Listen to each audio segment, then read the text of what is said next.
முருக பக்தர்கள் அனைவருக்கும் வணக்கம். சக்தியும் நானும்.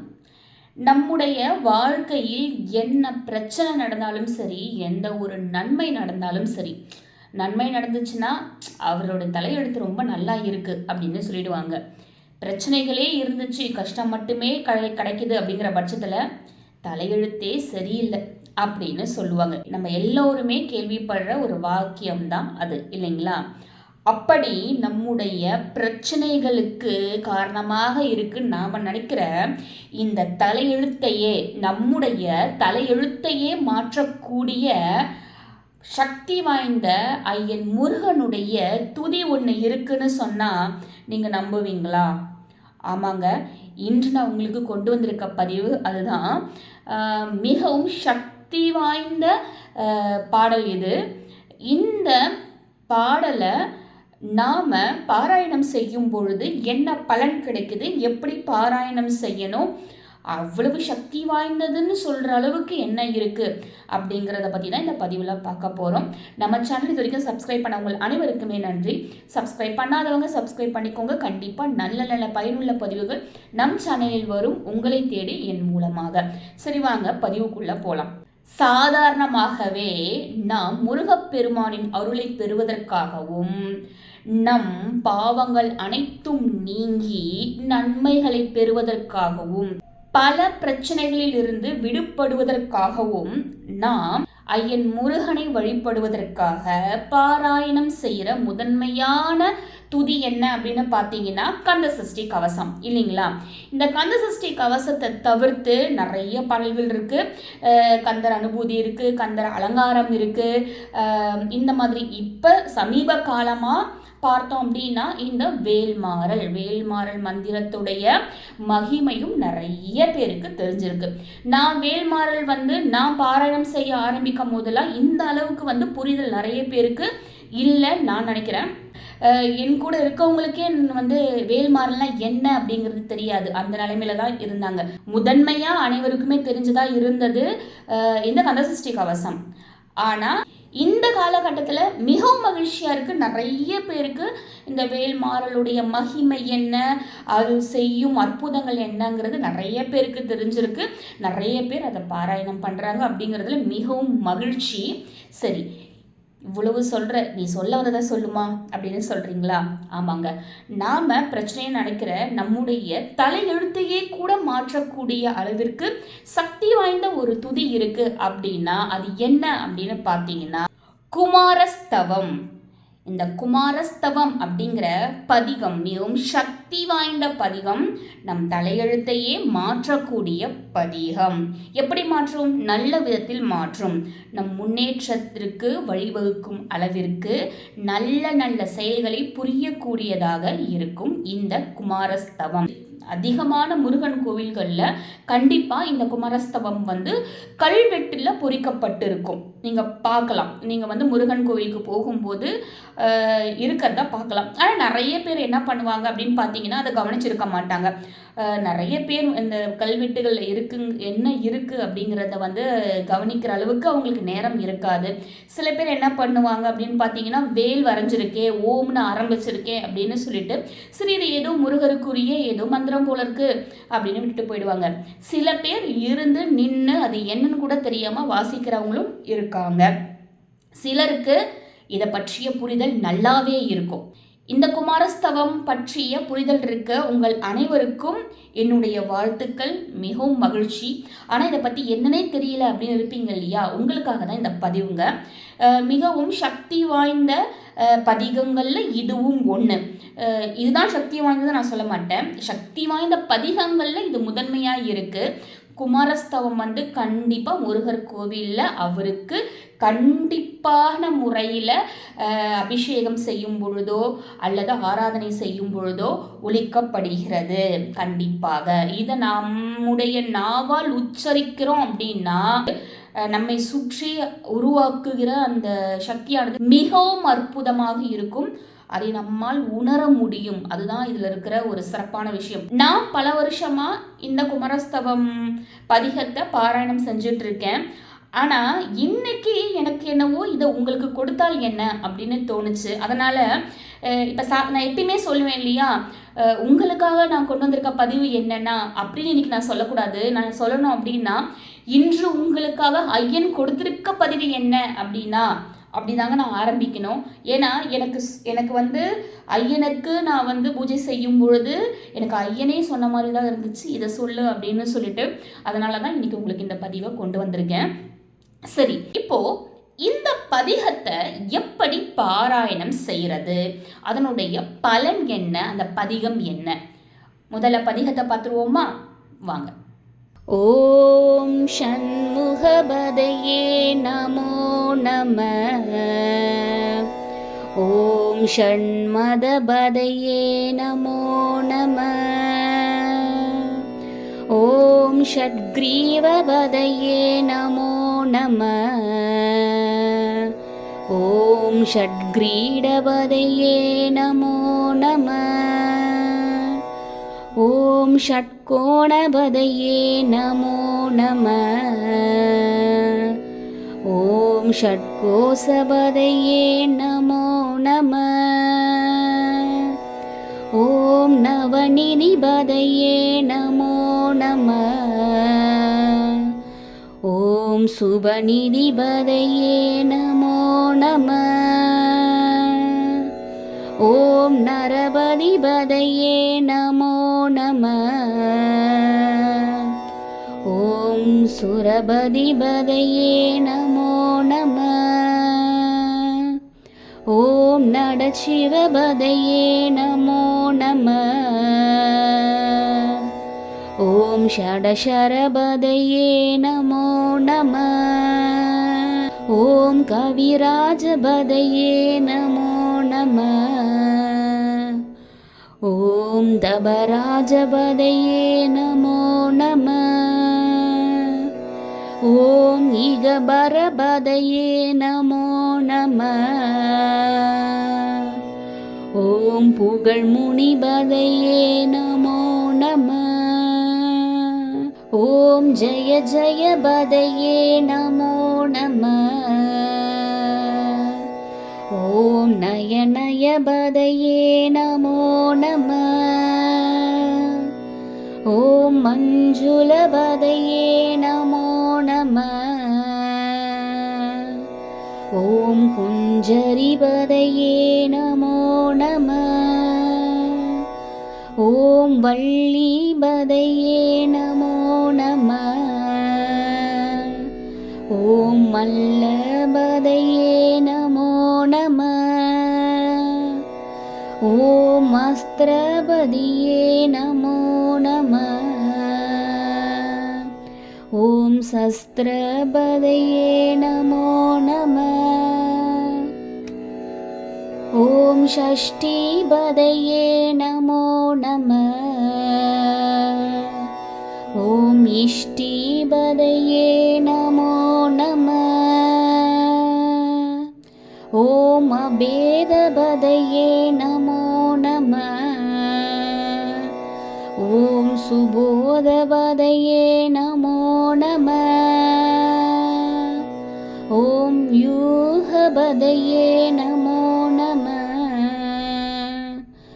ஓம் மயூரபதையே நமோ நம. ஓம் பூதபதையே நமோ நம. ஓம் வேதபதையே நமோ நம. ஓம் புராணபதையே நமோ நம.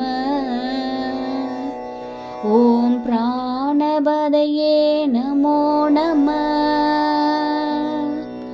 ஓம் பக்தபதையே நமோ நம.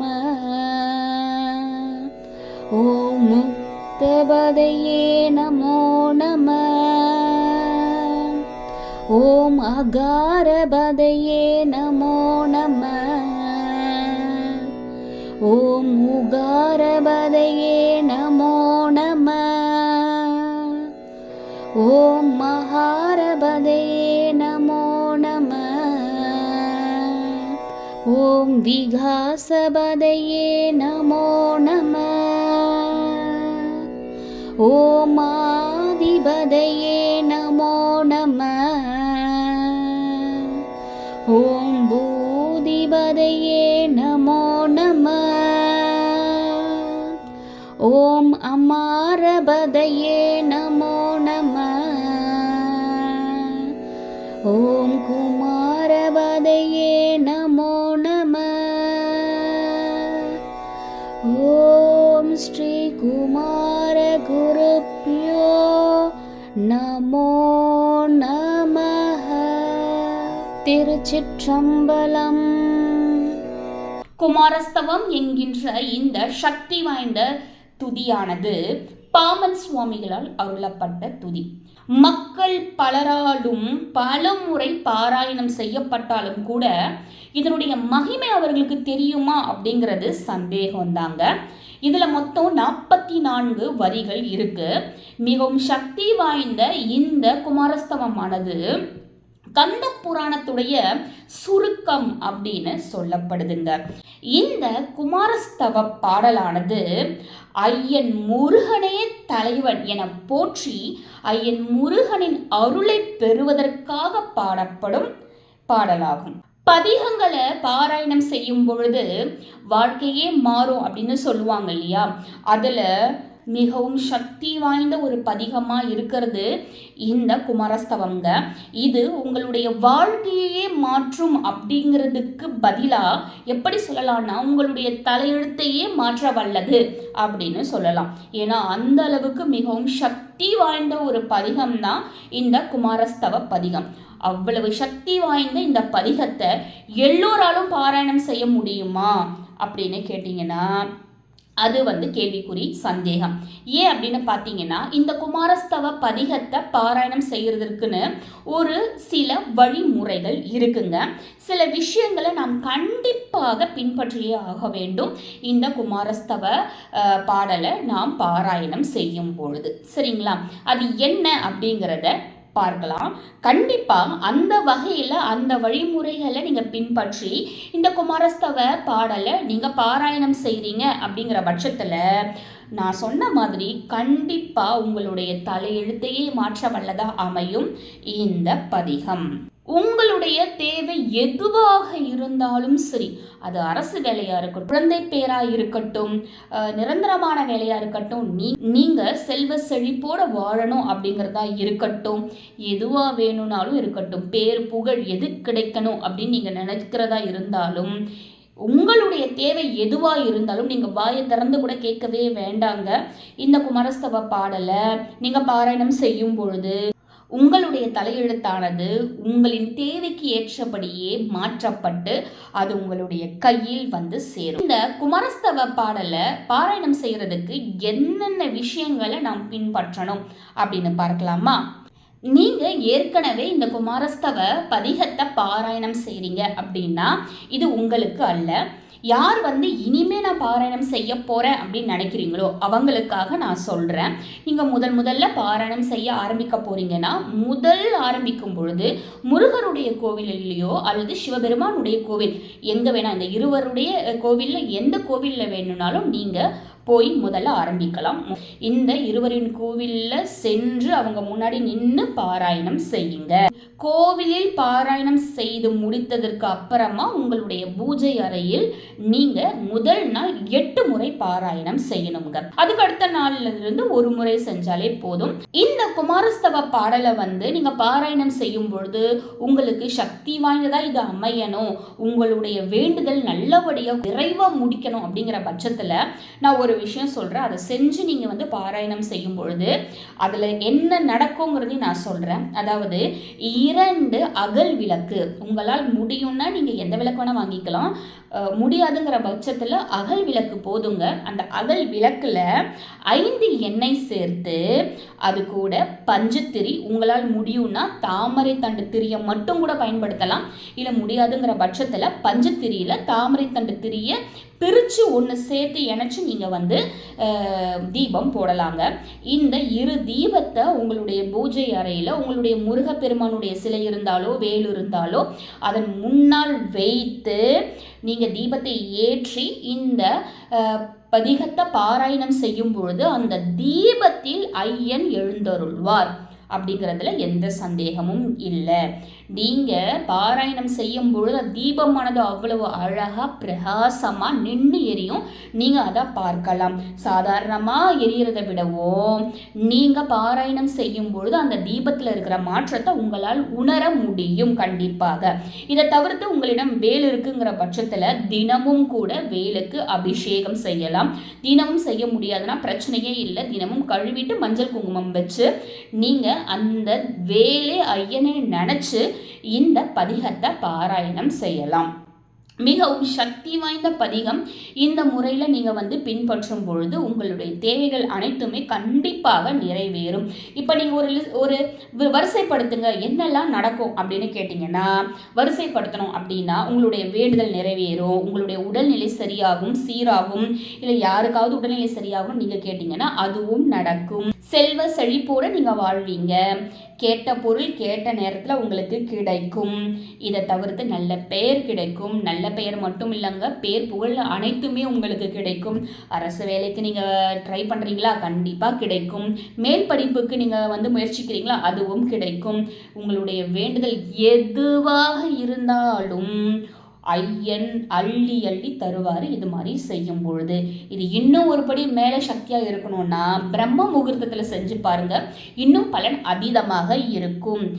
உங்களுக்கு பலன் அதீதமாக இருக்கணும் அப்படிங்கிற பட்சத்தில் பிரம்ம முகூர்த்தத்தில் இப்போ நான் சொன்ன விஷயம் என்னென்ன சொன்னனோ அது எல்லாமே நீங்கள் செஞ்சு பாருங்கள். கண்டிப்பாக ஒரே வாரம் இந்த 7 நாட்கள்லேயே உங்களால் ஒரு மாற்றத்தை உணர முடியும். உங்களால் மாற்றத்தை கண்கூடாக பார்க்க முடியும். உங்களுக்கு ஒரு பாசிட்டிவான வைப் கிரியேட் ஆகிருக்கிறது உங்களால் உணரவே முடியும். இந்த குமாரஸ்தவ பதிகத்தை பாராயணம் செஞ்சவங்களுக்கு மட்டும்தான் இதனுடைய அருமையானது உணர முடியும். அதனால் இப்படி அப்படி நான் சொல்கிறத விட நீங்கள் ஒரு முறையாகுது எனக்காகவாகுது நீங்கள் உங்களுக்குன்னு செய்யலைனா கூட இவங்க ஏதோ சொன்னாங்களே செஞ்சு பார்க்கலாம் அப்படின்னாவது ஒரு முறை நீங்கள் முயற்சி செஞ்சு பாருங்கள். அதனுடைய பலன் எப்படி இருக்குங்கிறத பார்த்துட்டு நீங்கள் முடிவு பண்ணிக்கோங்க. சரிங்களா? கொஞ்சம் கடினம்தான். முக்கியமான விஷயம் என்னன்னு பார்த்தீங்கன்னா, இந்த பதிகத்தை நீங்கள் பாராயணம் செய்கிறீங்க அப்படின்னா கண்டிப்பாக நீங்கள் அசைவ உணவை தவிர்த்திருக்கணும். அசைவத்தை நீங்கள் சாப்பிடக்கூடாது. அதாவது என்னால் முடியாதுங்களே அப்படிங்கிற பட்சத்தில் அசைவம் சாப்பிடாமல் இருக்கவே முடியாதே அப்படின்னு நீங்கள் இருக்கிறீங்க அப்படின்னா இது கேள்விக்குறிதாங்க. குமாரஸ்தவம் பதிகத்தை பாராயணம் செய்யலாமா அசைவம் சாப்பிட்றவங்க அப்படிங்கிறது எனக்கு தெரியலை. ஆனால் அசைவம் சாப்பிடாம இந்த பதிகத்தை பாராயணம் செய்யணும். நிறைய பேர் இப்போ நான்லாம் அசைவம் சாப்பிட்டவ தான். அதுக்கப்புறம் தான் நான் மாறினேன். நான் ஏற்கனவே பதிவுகளில் சொல்லியிருப்பேன். நான் சைவத்திற்கு மாறினது அதுக்கப்புறம் தான். நான் சைவத்திற்கு மாறினதுக்கு அப்புறம் தான் இந்த குமாரஸ்தவ பதிகத்தை நான் பாராயணம் செய்ய ஆரம்பித்தேன். நல்ல மாற்றங்கள் இருக்குதான், உண்மைதான். அதுதான் நான் சொல்கிறேனே, நீங்கள் அதை அனுபவித்தா மட்டும்தான் அதனுடைய பலன் உங்களுக்கு தெரியும். இந்த குமாரஸ்தவ பதிகத்தை அசைவம் சாப்பிட்டு சொல்லலாமான்னா கண்டிப்பாக சொல்லக்கூடாதுங்க. நம்ம பெரியவங்களும் அப்படி தான் சொல்லியிருக்காங்க. பாமன் சுவாமிகளும் அப்படி தான் சொல்லியிருக்காரு. அடுத்து எல்லா நாளையும் செஞ்சிடலாமா அப்படின்னா கிடையாதுங்க. நீங்கள் முதல் முறை ஆரம்பிக்கும் பொழுது கிருத்திகையிலேயோ சஷ்டி திதியிலேயோ அல்லது செவ்வாய்க்கிழமையிலேயோ வெள்ளிக்கிழமையிலையோ, ஏன்னா இந்த மாதிரி முருகனுக்குரிய நாளில் நீங்கள் ஆரம்பிக்கணுங்க. இந்த அசைவ உணவை தவிர்த்து நீங்கள் குமாரஸ்தவ பதிகத்தை பாராயணம் செய்யும் பொழுது உங்களுக்கு கிடைக்கும் பலன்கள் அதீதமாக இருக்கும். வேணும்னா 48 நாள் சொல்லுவோம் இல்லையா, ஒரு மண்டலம் சொல்லுவோம் இல்லையா, ஒரு மண்டலம் இது மாதிரி நீங்கள் முயற்சி செஞ்சு பாருங்கள். அதனுடைய பலனை பொறுத்து அதை நீங்கள் பின்பற்றலாமா என்னங்கிறத முடிவு பண்ணிக்கோங்க. உங்களுடைய வேண்டுதலை பொறுத்து அது கண்டிப்பாக அதி விரைவில் உங்கள் வேண்டுதல் நிறைவேறும். உங்கள் வாழ்க்கையே மாறும். தலையெழுத்தையே மாற்ற வல்லது இந்த பதிகம். அதனால் கண்டிப்பாக தேவைகள் அனைத்துமே நிறைவேறும். இந்த பதிவு முழுசாக பார்த்தவங்க அனைவருக்குமே நன்றி. நம்ம சேனல் இது வரைக்கும் சப்ஸ்கிரைப் பண்ணவங்க அனைவருக்குமே நன்றி. சப்ஸ்கிரைப் பண்ணாதவங்க சப்ஸ்கிரைப் பண்ணிக்கோங்க. கண்டிப்பாக நல்ல நல்ல பயனுள்ள பதிவுகள் உங்களை தேடி வரும் நம் சேனலில் என் மூலமாக. மீண்டும் ஒரு நல்ல பதிவுடன் சந்திக்கிறேன். நன்றி. ஓம் முருகா.